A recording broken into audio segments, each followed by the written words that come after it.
कथा शुरू करने से पहले आपसे एक विनम्र निवेदन है।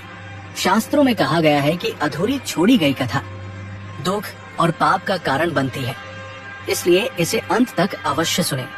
और अगर आप अपनी माँ से सच्चा प्रेम करते हैं तो इस वीडियो को लाइक करें, हमारे चैनल को सब्सक्राइब करें और कमेंट में माँ लिखकर अपना समर्थन दें।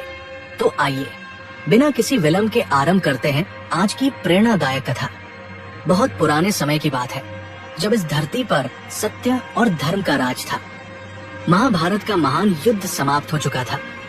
कुरुक्षेत्र की वह रक्तरंजित भूमि अब शांत पड़ी थी, परंतु उसकी छाया अभी भी मानवता के हृदय पर थी। उस काल में राज करते थे महान राजा परीक्षित, अर्जुन के पौत्र, अभिमन्यु के पुत्र। राजा परीक्षित वे एक आदर्श राजा थे, न्यायप्रिय, प्रजावत्सल और धर्म के रक्षक। उनके शासनकाल में न कोई भूखा था न कोई दुखी, परंतु काल की गति कभी नहीं रुकती। और एक दिन एक छोटी सी भूल ने इस महान राजा के जीवन में तूफान ला दिया। वो दिन था जब राजा परीक्षित शिकार पर गए थे।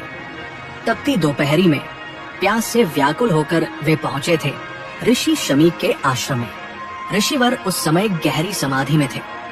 राजा ने बार बार पुकारा, हे महर्षि, हे महात्मन, परंतु ऋषि का ध्यान नहीं भंगा। प्यास की पीड़ा ने राजा को क्रोधित कर दिया। अपने राजदंड से उन्होंने एक मृत सांप उठाया और ऋषि के गले में डाल दिया। ये क्षणिक क्रोध, ये एक पल की मूर्खता राजा परीक्षित के जीवन का सबसे बड़ा पाप बन गई। जब ऋषि शमी की समाधि भंगी और उन्होंने अपने गले में मृत सर्प को देखा तो वे दुखी हो गए, परंतु उनसे भी ज्यादा क्रोधित हुआ उनका पुत्र श्रृंगी। युवा ऋषि का क्रोध ज्वालामुखी की तरह फूटा और उसने श्राप दिया, जिस दुष्ट राजा ने मेरे निरपराध पिता का अपमान किया है, वो आज से 7वें दिन सर्पराज तक्षक के काटने से मृत्यु को प्राप्त होगा। श्राप की खबर जब राजा परीक्षित को मिली तो उनका हृदय पश्चाताप से भर गया। वे तुरंत ऋषि शमी के चरणों में गिर पड़े। हे महर्षि, मुझसे भयानक पाप हुआ है। मैं क्षणिक क्रोध में अपना धर्म भूल गया, कृपया मुझे क्षमा करें। ऋषि शमीक का हृदय करुणा से भर गया। वे बोले, वत्स परीक्षित, तुमने जो किया वो गलत था, परंतु मेरे पुत्र का श्राप भी उचित नहीं था। अब ये श्राप वापस नहीं हो सकता, परंतु तुम इन 7 दिनों का सदुपयोग करो। शुकदेव जी से श्रीमद् भागवत सुनो और मोक्ष प्राप्त करो। राजा परीक्षित ने गंगा तट पर जाकर उपवास किया। 7 दिन तक वे श्रीमद् भागवत सुनते रहे। अंतिम दिन जब सूर्य अस्त हो रहा था, तक्षक नाग एक ब्राह्मण का रूप धारण कर राजा के पास पहुंचा। हे राजन, मैं आपके लिए कुछ फल लाया हूँ। राजा ने निर्भयता से फल ग्रहण किया। जैसे ही उन्होंने फल को स्पर्श किया, वो तक्षक नाग में बदल गया और राजा को डंक मार दिया। राजा परीक्षित की मृत्यु के साथ ही पूरे राज्य में हाहाकार मच गया। उनका पुत्र जन्मेजय राजगद्दी पर बैठा, परंतु उसके हृदय में था तक्षक के प्रति तीव्र बदले की आग। राजा जन्मेजय का शोक और क्रोध देखते ही बनता था। अपने महान पिता की ऐसी मृत्यु, ये उसके लिए असहनीय था। उसने निश्चय किया कि वो इस पृथ्वी से सभी सर्पों का नाश कर देगा। महान यज्ञशाला में जन्मेजय ने आरंभ किया सर्पसत्र यज्ञ। ये कोई साधारण यज्ञ नहीं था। इसमें थी अग्नि की भयानक शक्ति, जो सभी सर्पों को अपनी ओर खींचती थी। यज्ञ कुंड में मंत्रों की गूंज और हवन की ज्वालाओं के साथ एक के बाद एक सर्प आकर अग्नि में भस्म होने लगे। हजारों लाखों सर्प जलकर राख हो गए। छोटे बड़े, विषैले निर्विष, सभी प्रकार के सर्प यज्ञाग्नि में समाहित होने लगे। स्वर्गलोक, पाताल लोक, सभी जगह हाहाकार मच गया। नागलोक में जब ये समाचार पहुंचा तो वासुकी, शेषनाग और अन्य नागराज अत्यंत चिंतित हो गए। वे जानते थे कि यदि ये यज्ञ चलता रहा तो संपूर्ण सर्प जाति का विनाश हो जाएगा।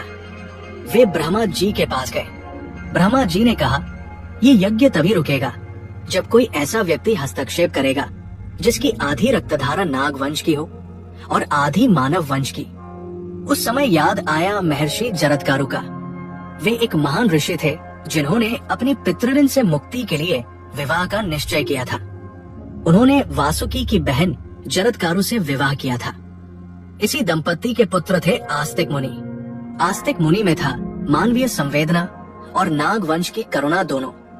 जब उन्हें सर्पसत्र यज्ञ के बारे में पता चला तो उनका हृदय पीड़ा से भर गया। वे जानते थे कि बदला किसी समस्या का समाधान नहीं है। युवा आस्तिक मुनि यज्ञशाला की ओर चले। रास्ते में उन्होंने देखा आकाश में सर्पों के झुंड यज्ञाग्नि की ओर खींचे चले जा रहे थे। उनकी व्यथा, उनकी चीख पुकार, ये दृश्य आस्तिक के हृदय को छलनी कर गया। नहीं, ये अन्याय है। प्रकृति के हर जीव का अपना स्थान है। सर्प भी इस सृष्टि का अभिन्न अंग है। मैं इसे रोकूंगा। जब आस्तिक मुनि यज्ञशाला के द्वार पर पहुंचे तो द्वारपालों ने उन्हें रोकने का प्रयास किया, परंतु एक बालक ब्राह्मण को रोकना अधर्म था। आस्तिक अंदर पहुंच गए। यज्ञशाला में भयानक दृश्य था। चारों ओर अग्नि की लपटें, मंत्रों की गर्जना और राजा जन्मेजय का क्रोध से भरा चेहरा। आस्तिक ने देखा यज्ञ कुंड में एक के बाद एक सर्प गिरकर जल रहे थे। महाराज जन्मेजय, आस्तिक की मधुर आवाज गूंजी, आपका ये यज्ञ अत्यंत प्रभावशाली है। मैं इसकी प्रशंसा करने आया हूँ। जन्मेजय प्रसन्न हुआ। उसने कहा, हे बालक, मैं तुम्हारी प्रशंसा से प्रसन्न हूँ।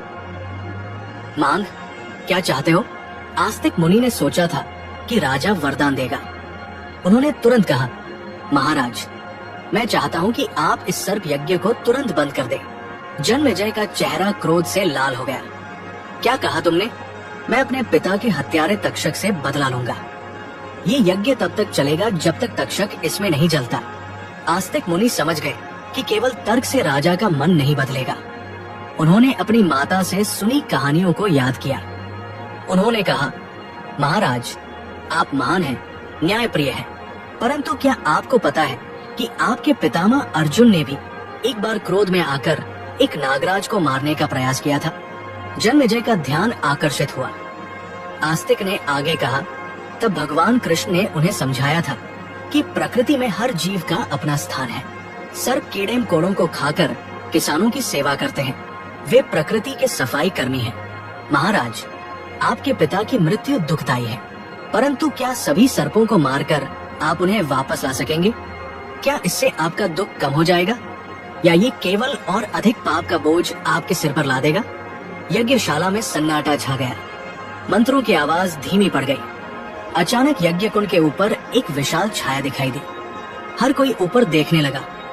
वहाँ था तक्षक, भयानक, विशालकाय, अपनी पूरी शक्ति के साथ, परंतु वो यज्ञाग्नि की शक्ति से लड़ रहा था जो उसे अपनी ओर खींच रही थी। तक्षक चिल्लाया, हे राजन जन्मेजय, मैं आया हूँ। मैं ही हूँ तुम्हारे पिता का हत्यारा। मुझे जला दो, परंतु इन निर्दोष सर्पों को छोड़ दो। मैंने जो किया वो गलत था। राजा परीक्षित एक महान व्यक्ति थे। मैंने क्रोध में आकर उन्हें मारा। मैं इसके लिए पश्चाताप करता हूँ। मेरी मृत्यु से तुम्हारा बदला पूरा हो जाएगा। परंतु आस्तिक मुनि आगे आए। नहीं, ये बदला नहीं, न्याय है। तक्षक, तुमने गलती की थी, परंतु अब तुम्हें पश्चाताप है। महाराज जन्मेजय, आपका बदला पूरा हुआ। तक्षक आपके सामने है, पश्चाताप कर रहा है। अब उसे क्षमा कर दे। जन्मेजय की आंखों में आंसू आ गए।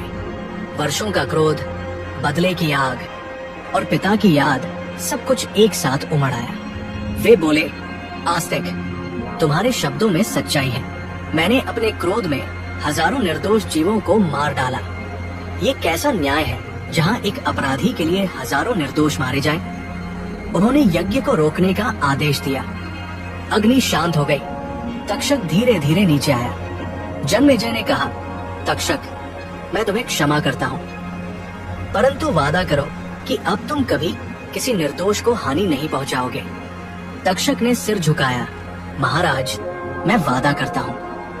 आज के बाद मैं और मेरी संतान केवल तभी किसी को हानि पहुँचाएंगे जब हमारे ऊपर आक्रमण हो। यज्ञाग्नि की तपिश से सभी सर्पों के शरीर जल गए थे। उन्हें शीतलता की आवश्यकता थी।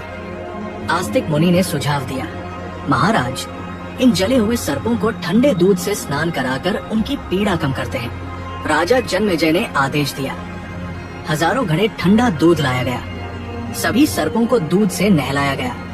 ये दृश्य अत्यंत मर्मस्पर्शी था। जो हाथ कुछ देर पहले इन्हें मारने के लिए उठे थे, वही अब इनकी सेवा में लगे थे। चमत्कार हुआ। दूध के स्पर्श से जले हुए सर्प ठीक होने लगे। उनकी पीड़ा कम हो गई। तक्षक और वासुकी जैसे महान नागराज भी दूध से स्नान के बाद पुनर्जीवित हो गए। इस दिन को देखकर ब्रह्मा जी, विष्णु जी और शिव जी भी प्रसन्न हुए। शिव जी ने कहा, आज से ये दिन नाग पंचमी के नाम से मनाया जाएगा। इस दिन जो भी श्रद्धा से नाग देवताओं को दूध चढ़ाएगा, उसके सभी कष्ट दूर होंगे।